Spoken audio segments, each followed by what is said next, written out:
औज़ु बिल्लाहि मिनश शैतानिर रजीम बिस्मिल्लाहिर रहमानिर रहीम। मां मुहम्मद सुलेमान आरी जो अॼु 14 फेबरवरी 2025 जो ॾियारो आहे ऐं अॼु असां मौजूदु आहियूं मोहतरम जनाब हाफ़िज़ मौलवी बदरुद्दीन आगरो साहब जन वटि साईं खां कुझु मालूम करे वठंदासीं त सिंध जे अंदरि जेके दीनी दरसगाहूं आहिनि उन्हनि जो वजूद कॾहिं पियो ऐं कंहिं विधो ऐं उन्हनि दीनी दरसगाहुनि मां किन किन दीनी फेस पढ़ाए करे वरी पंहिंजूं जेको आहे सो दीनी दरसगाहूं खोलियूं ऐं इन फेज़ खे आम ऐं जाम कयो। सो असां साईं बदरुद्दीन आगरे साहब जन थोराइता आहियूं। सो सर तव्हां पंहिंजे क़ीमती वक़्त मां असांजे लाइ चङो उनजे लाइ महिरबानी तव्हां। तमाम माशाअल्लाह बिस्मिल्लाहिर्रहमानिर्रहीम। तमाम जी मेहरबानी। तमाम सिंधे तमाम हिकु टॉपिक तमामु इशू माना कयो आहे ऐं उनखे खणी हलो था। तव्हांखे जसु हुजे भारत हुजे ख़ासि तौर ते सिंध असांजी सुहारी में इल्मी दरसी मदारस जो बुनियादु इहो अॼुकल्ह जो अल्लामा ग़ुलाम मुस्तफ़ा कासिमी साहब जे किताब में लिखियो आहे त सहाबा किराम जेके हुया उहे बि तबलीग जे सिलसिले में सिंध सुहारी में आया आहिनि। मदारस बि आहिनि। पंज सहाबी साहिब जेके हुया जेके ॿ या वापसि बि आहे, टे सहाबी हिते सिंध में रहिया। हुन दौर खां वठी करे हिते सिंध बाबुल इस्लाम इन करे सघे थो पहिरियों पाकिस्तान जी तरफ़ खां असांजे सिंध में जेको आहे सो इस्लाम पखेड़ियो। उन इस्लाम पखण जो मक़सदु इहो त उन वक़्त में दीनी दरसगाहूं जेके हुयूं इल्म सां शायदि सवार हुयूं, उनजे इल्म जो मरकाज़ हुजे ज़ाहिरू उन्हनि जो उहे बुज़ुर्ग उन्हनि जा किताब उनजो इल्मी कमु उहे असांजा सिंध सुवारी जा जेके हींअर बैन अक़वामी सतह ते मिस्र में बेरूत में उते किताब छपे विया आहिनि ऐं पढ़ायो। सर हिकिड़ो नंढो सुवालु आहे तव्हांजी गुफ़्तगूअ मां पैदा थियो आहे त तव्हां फरमायो त कुझु सहाबा हुआ उहो दीन जे तबलीग जे सिलसिले में उन सिंध ॾांहुं मोकिलियो त इन सहाबा जो तालुक़ु नबी साईं जे पंहिंजे दौर सां ई हुयो या नबी साईं जे वफ़ात फरमाए वञण खां बाद में पोइ उनजो असांखे दौर मिलियो पोइ उनजी हालत थी। उन तारीख़ जे किताबनि में अचे थो पियो त उन किताबनि में लिखियो पियो आहे सिंधी त उन वक़्त में नबी करीम सल्लल्लाहु अलैहि वसल्लम जे दौर जे सालत में बि मदीने वारे से दरबार सालत में हितां जा सिंधी उते पहुता हुया। उन इल्म जे लाइ जेका मदीने वारे साईं पेशन हुई फरमाई त मूंखे हिन तरफ़ खां मूंखे थधी हीरत महसूसु थिए त इहो असांजे सिंध जो इलाइक़ो हुयो जेको सम्झ ऐं ख़ुदि बहुबल करीम जेको अजरक जो जेको तोहफ़ो जेको आहे सिंध जो उहो बि त असांजे हुते फारूक जे दौर में हुते ऐं उहे सहाबा किराम जेके असांजे हिन सिंध सुवारी पहुता हुया उहे हज़रत अली जो दौर में पहुता हुन खां बाद में जेको मोहम्मद बिन कासिम हुते सिंध खे फतह कई ऐं जेको इस्लाम जो डेरो ॿुधायो उन खां पोइ मोहम्मद बिन कासिम खां बाद में पहिरियों सिंध जो असांजो सूबो फतह थियो ऐं इस्लाम हिते आयो। पोइ उहो बुज़ुर्ग जेके हिते पढ़िया के ॿाहिरि वञी पढ़िया हिते इदारा खोलियो। उनमें ख़ुशूसी मां सिंध तमामु वॾो वाक़फ़ आहे, तमामु वॾो बयानु आहे हुनजे लाइ दरकार बि आहे किताब कुझु आहे पर अमा भाई तव्हांजी ॻाल्हि थोरो वज़न आहे त उहो कंदे ॿियो बि हिकिड़ो रेफरेंस इस्लामी तारीख़ जो पेश करणु चाहींदुसि त इमाम हुसैन खे बि जॾहिं करबला में रोकियो वियो त उन बि जेकी शर्त रखिया उन्हनि में इहो शर्त कयो त मूंखे जेकॾहिं छॾियो त मां सिंध त इन रवायत में वैसे ते मुंहिंजी नज़र में मुंहिंजी पंहिंजी जेको आहे सो का नज़र गुज़री आहे तारीख़ आहे तारीख़ मुस्तक़िल हुनखे क़रार नथो ॾेई सघे। हा छो जो हिकिड़ा रावी जेके आहिनि उहे सिका मज़बूत न आहिनि जेका रावी आहिनि शरीर मिसाल तौर ते ईअं आहिनि की हज़रत पहुतो आहे शेर ख़ुदा जी घरवारी जेका आहे उहा सिंधी आहे अहिड़े हिसाब सां हुन मां हुनखे औलाद थियो आहे। इहे बेसिकली जेके अलवी सैयद जेके सलाहियत था पिया इहे उतां आया या उनजे ख़ानदान मां शुरू थिया असांजे सिंध सुवारी में त अहिड़े नमूने सां सिंध जो सिलसिलो उन सां ख़राबु आहे। ख़ासि तौर ते इहो तमामु घणो माख़ज़ आहे तमामु घणे क़दुरु ताईं। तंहिंखां बाद में असां सिंध सुवारी में अलहमदुलिल्लाह सभु इलाइक़ा हिते मुंहिंजो इलाइक़ो टटे जो शायदि पहिरियों सिंध जो आहे हिते इस्लाम पखेड़ियो आयो अची करे ऐं पहिरियों मर्कज़ बणियो हुते उनखे सवाल उनखां पोइ जेको मखदूम हाशिम ठकवीरी रहमतुल्लाह जेका रवायत आहे पाण मदीने रसूल में विया, हुते मदीने वारे सां सलाम जो जवाबु ॾिनो हुयो ऐं ख़ासि तौर ते हुनखे मोहम्मद हाशिम त ॿिया बि हुया, पर हुन ख़ासि तौर ते सिंधी जो अल्फाज़ मदीने वारे सां फरमायो तव्हां मोहम्मद हाशिम सिंधी तव्हांखे वालेकुम सलाम माना हुजे। त इहो हुनजी रिवायतुनि में सॼो माना अचे थो। उन खां बाद में असांजी मेहर दिलि दातू बि बुज़ुर्गाने दीन सां तमामु आरास्ता आहे। ख़ुशूसन मां मेहर पंहिंजी तालकी जी जेको असांजे ज़हननि में आहे त उनजा बुज़ुर्ग जेके हुया उहे टे इदारा जेके तमामु तक़रीबन 3 खां 4 ॿिया त हल्के नमूने सां जेको आहे उहे इदारा हुया, पर 4 इदारा हिकिड़ा अहिड़ा हुया जिन मां जेके बि फाज़िल माना तो फारिग थियनि था उन्हनि रॻो सिंध लेवल ते नालो न कमायो, उन्हनि दुनिया लेवल ते नालो कमायो। उन मां जेके फारिग तहसील थी आहे उन्हनि दुनिया लेवल ते पंहिंजो नालो कमायो। उनमें ख़ुशूसी हिकिड़ो बेरोज़ शाह जो इलाइक़ो आहे हिते असांजे भरिसां इलाइक़ो आहे चंद किलोमीटर जे फ़ासिले ते, उन मौलाना अताउल्ला बेरोज़ शाह। उनखां पोइ ॿियो इदारो हुयो असांजो मेड़ खां मथे ओलह जे पासे खां, उहो आहे दरगाह आहे रहड़ो शरीफ़। हाणे बेरोज़ शाह मां जेके बुज़ुर्ग था उन में हिकिड़ो हुनजो बुज़ुर्ग हुयो मौलाना आमिदुल्लाह लाड़वा मेमण हुयो। आमिर लाड़ उहो हिते फारिग तहसील थियो हुयो। पोइ उहो हितां निकिरी करे अफ़गानिस्तान में मदीना यूनिवर्सिटी जो 4 साल वाइस चांसलर थी रहियो, पढ़ियल हितां जो हुयो, बेसिकली लाड़ पियो हुयो, 4 साल ते हुते वाइस चांसलर थी रहियो, उस्ताद थी रहियो मदीना यूनिवर्सिटी। ऐं मेयर जो हिकिड़ो इदारो हो दारुल क़ुरान वल हदीस जो इदारो हो, डेरो ज़ात मौलाना कारी मोहम्मद देवी तमामु वॾो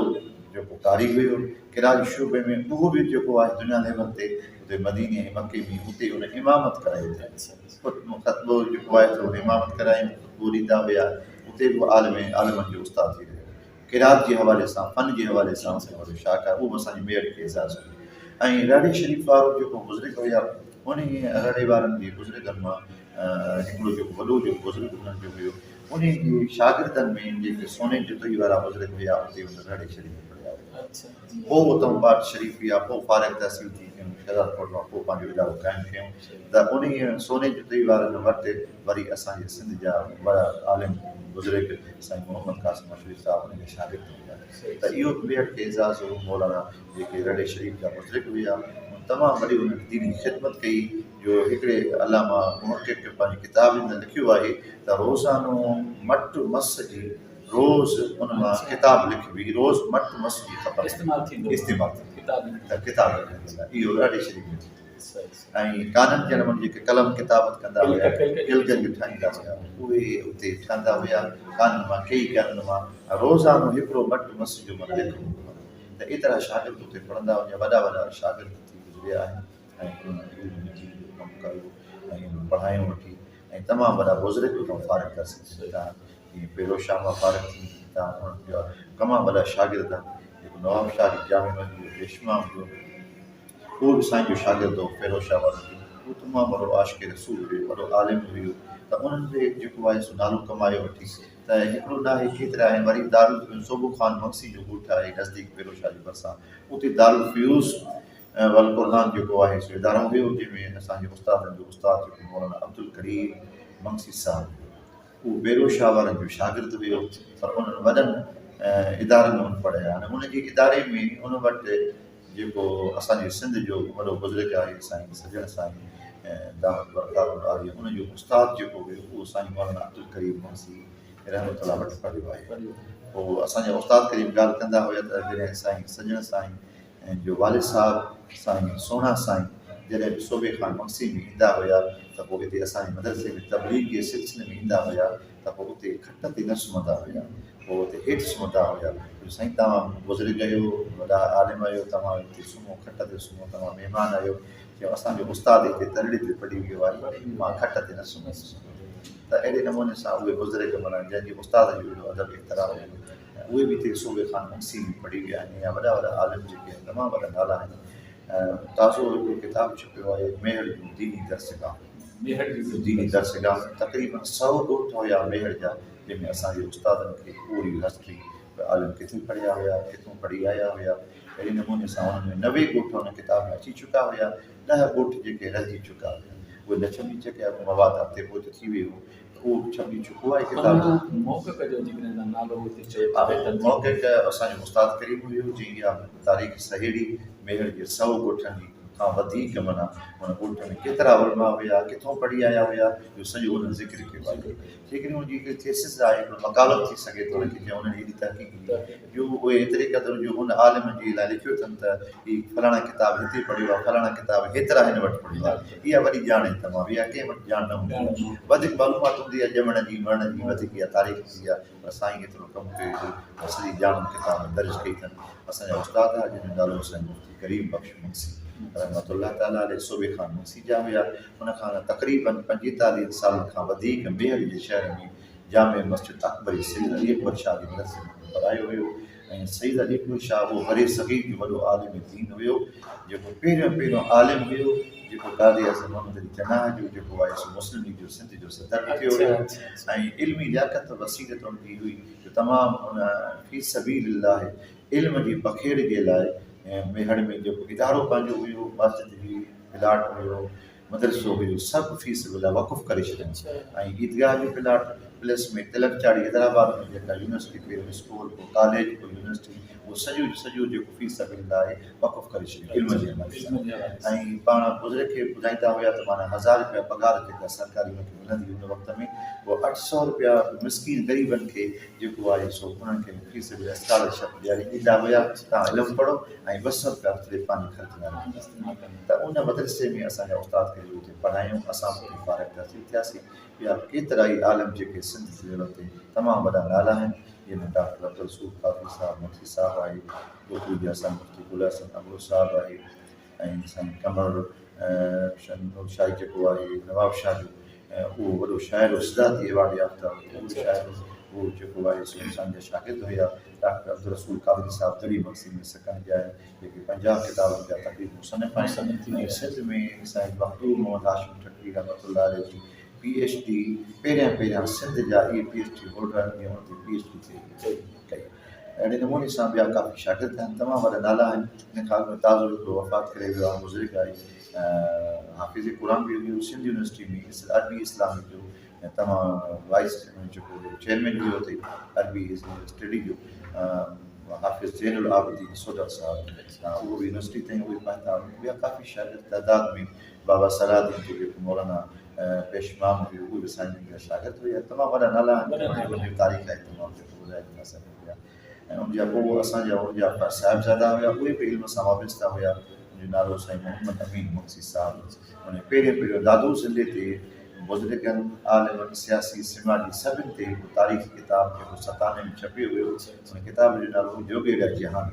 दादू ज़िले में तंहिं वक़्त में जाम शुरू बि थियल हुया त हिन बि जेसि ताईं कराची जी पटी ताईं जेके दादू ज़िले में वॾा इदारा हुया मदरसा हुया आलिम हुया सियासी माण्हू हुया उनजो जामेट्री किताब छपियो तमामु जामे किताब उहो छपियो उन खां बाद में वरी ॿियो किताब मुंशी कबीले ते लिखियो पंहिंजे ते उनजे अलावा जाको ते उहे बि मौक़े ते तारीख़ मदरसे जे निज़ाम में अल्हम्दुलिल्लाह इहे मदरसा इदारा हलनि था पर उहो उरूज कोन्हे को उहो दरसे निज़ाम जा कोन्हे कुझु न कुझु दोस्त अहबाब असांजे मसइलनि जा जेके आहिनि उहे कमु कनि था पिया जेको उन्हनि खां वक़्तु ऐं हुजे थो पियो इदारा हलनि था पिया हिफ़्ज़ ऐं नाज़रान वधीक जेको आहे सो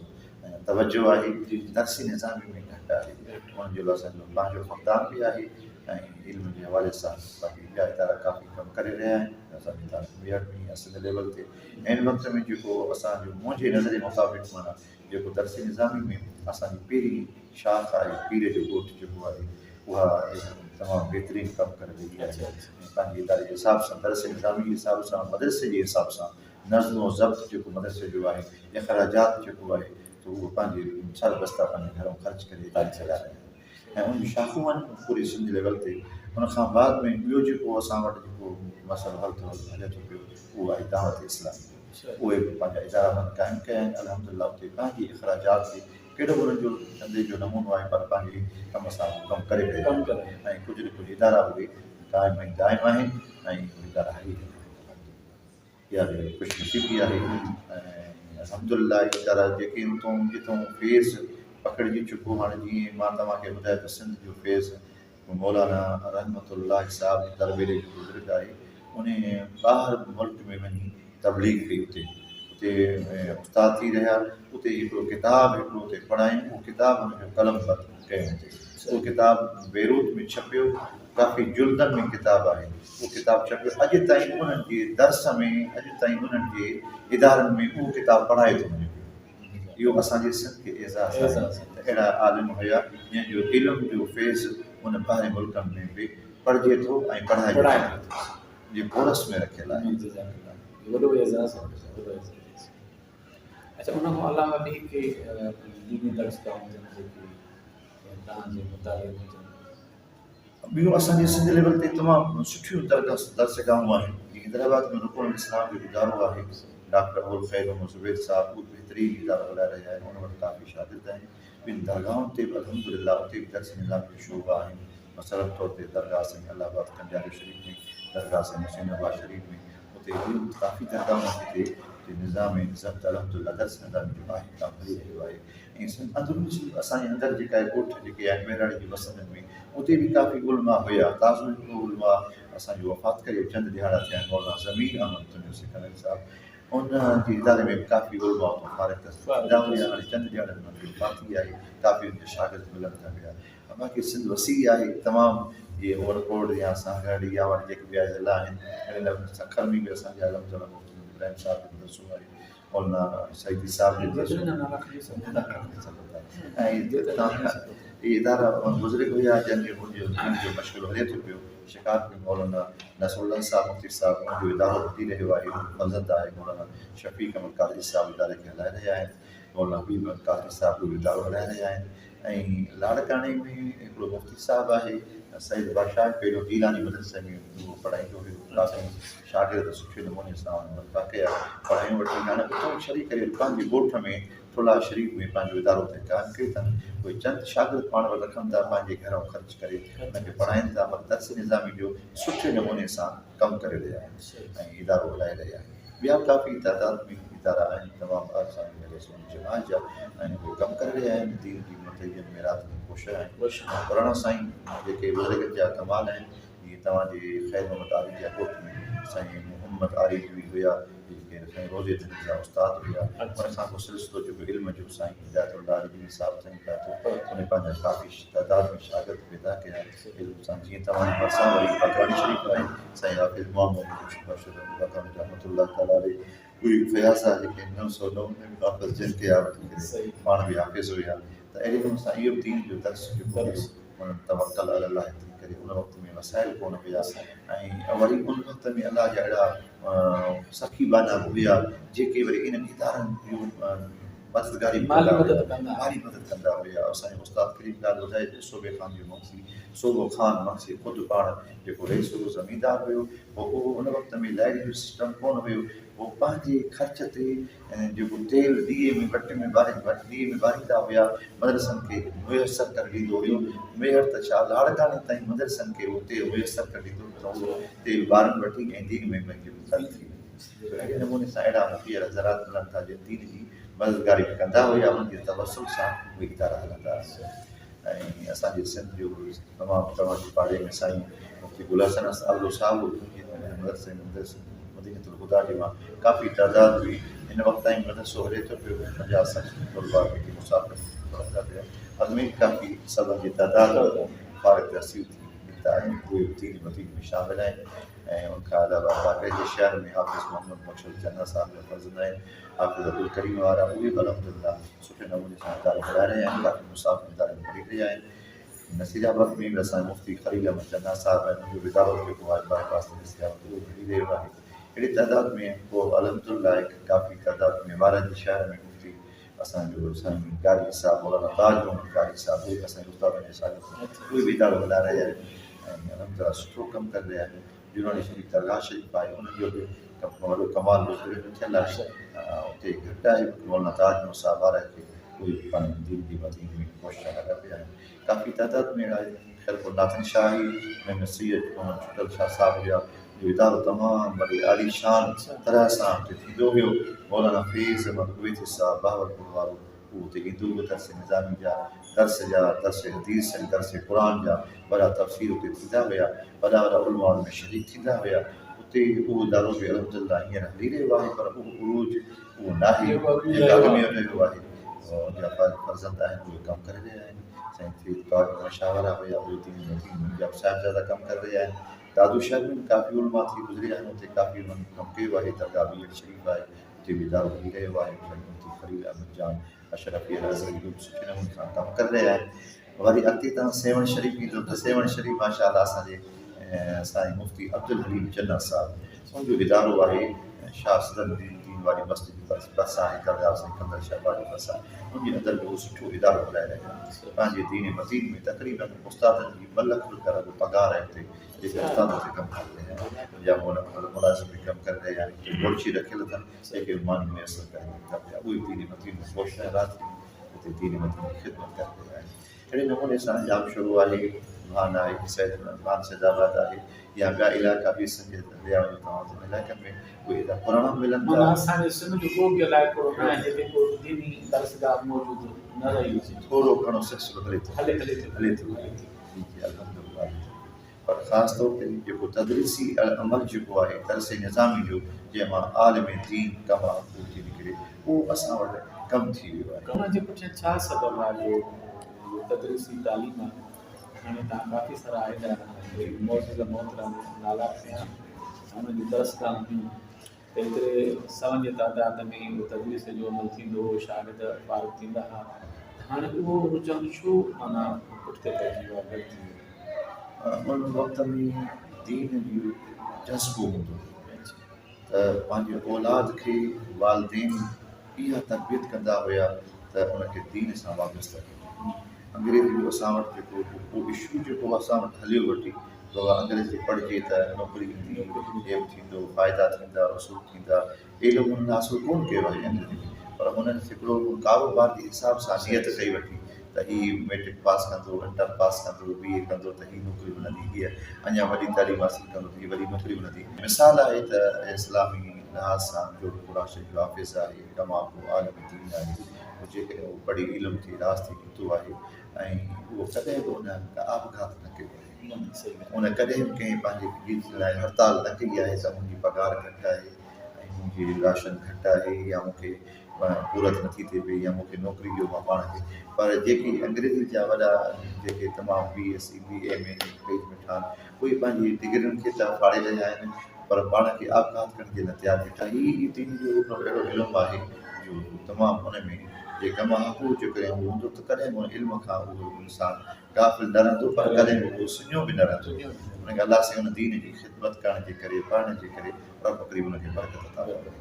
ऐं इहो असां वटि शौक़ जो इहो अची वियो त पोइ असांजे वालिदेन जो तवजो हटी वियो, पोइ सभिनी माना रुख कया अंग्रेज़ी तरफ़। हाणे हिन तरफ़ हिन वक़्तु सभु अंग्रेज़ी जा माण्हू जेके बि आहिनि, वॾा वॾा माण्हू जेके आहिनि, जो सोच फ़िकिर आहे, हाणे उन डिग्रियुनि खे छॾे करे हाणे चवंदा पैसे ते डिग्री मिले थी।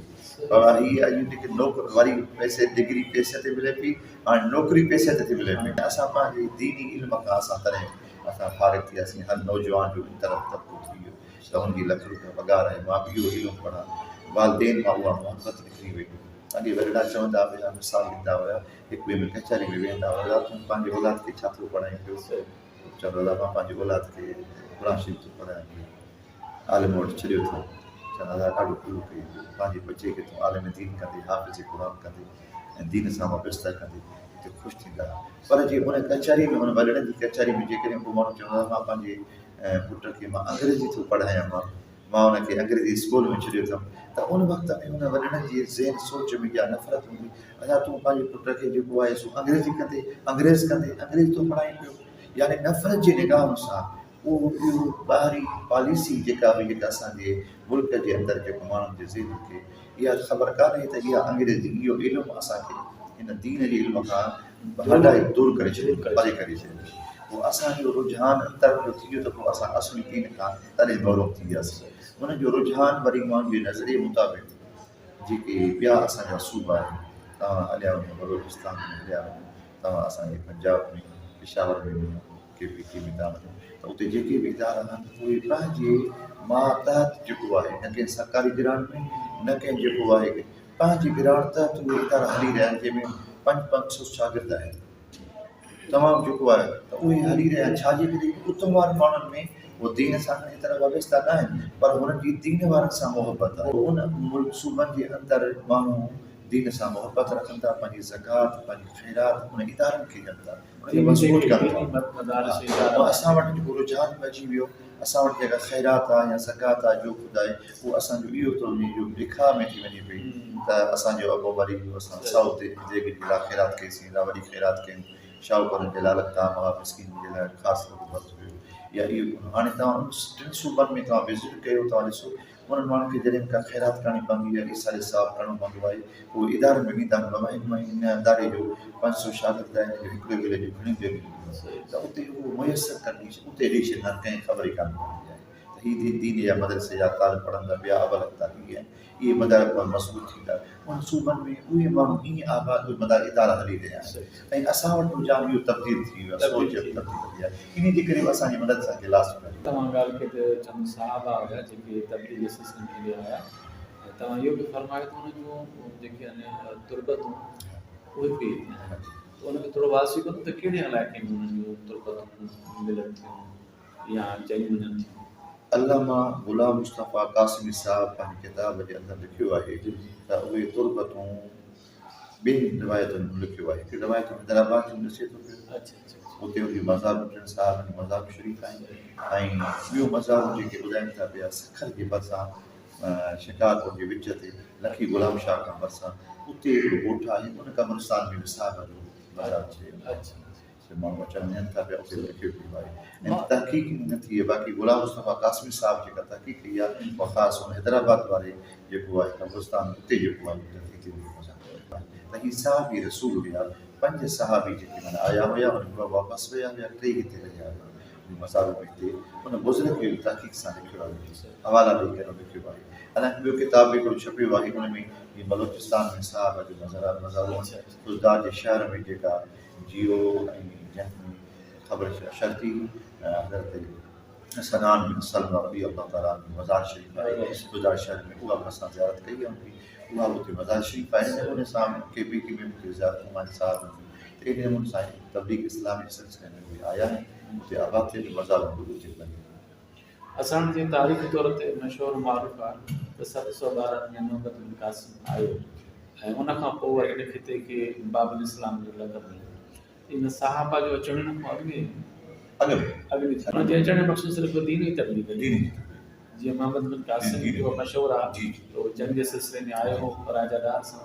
पर उहे जेके साहब आया उहे सिर्फ़ु दीन जी तब्लीग में आया हुआ, उते उन्हनि खां मोहम्मद बिन क़ासिम खां अॻु में पैगाम पहुचायो, उन पैगाम पहुचायो जेतिरा हुन सां आया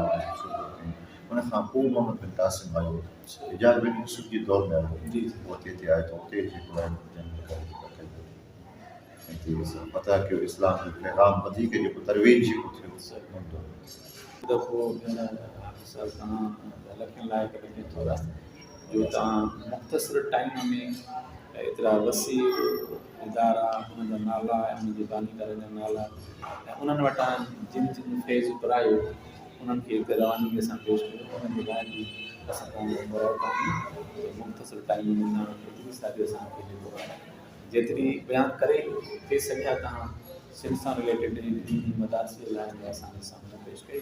त तव्हांजी महिरबानी जज़ाकल्ला तव्हांखे ख़ुशि आबाद रखंदो।